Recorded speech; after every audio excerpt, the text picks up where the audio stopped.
মাননীয় উপাচার্য, প্রো-উপাচার্য দুজন এবং ট্রেজারার সহ তাদের মিটিং।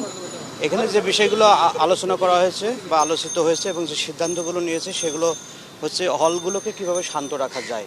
হলে যারা সাধারণ ছাত্র আছে, অর্থাৎ নিয়মিত ছাত্র, সাধারণ না, নিয়মিত ছাত্র, তাদের প্রোটেকশন দেওয়া, কোনো প্রকার অস্থিতিশীল পরিস্থিতি যেন না তৈরি হয় সে বিষয়ে হলের হাউস টিচার এবং প্রভোস্ট যারা আছেন তারা সকলে সেই বিষয়গুলো দেখতেন। এটা আমাদের নির্দেশ। হল বন্ধের তো কোনো নির্দেশনা বা শহীদুল্লাহ হল নিয়ে আমাদের মাননীয় উপাচার্য দেখতেছেন, উনি ওনার এসব বিষয় নিয়ে প্রত্যেকটি হলের প্রাধ্যক্ষ তাদের নিজস্ব হল নিয়ে আলোচনা করেছেন।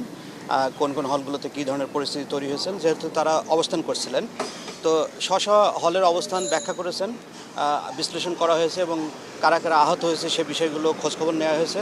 যদি কোনো আহত ছাত্র থেকে থাকে তাদের সুচিকিৎসা দেওয়ার কথা বলেছেন। কতজন ভর্তি হয়েছে এ বিষয়ে কোনো আমরা তথ্য জানি না বা কোনো তথ্য বলা হয় না। না, হলে পুলিশ ঢোকে নাই, এ কথাটা আপনার ভুল কথা। না, আমরা যতটুকু জেনেছি যে শহীদুল্লাহ হলের দিকে কোনো একটা জায়গায় মনে হয় একটু প্রবলেম আছে, সেই জায়গাটা কন্ট্রোল করার জন্য পুলিশকে সতর্ক থাকতে বলা হয়েছে। পুলিশ যে পরিস্থিতির সৃষ্টি হয়েছে সেটা আসলে সামাল দেওয়া কিভাবে সম্ভব? এই কিছু হলে ইয়ে করে সম্ভব?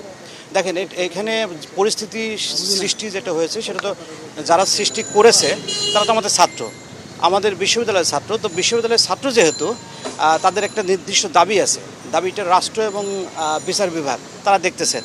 তো আমাদের দায়িত্ব হচ্ছে বিশ্ববিদ্যালয়ের শিক্ষক হিসেবে, প্রশাসনের অংশ হিসেবে ছাত্রদের প্রোটেকশন দেওয়া এবং ছাত্ররা যেন সুরক্ষায় থাকে সেই বিষয়টা নিশ্চিত করা।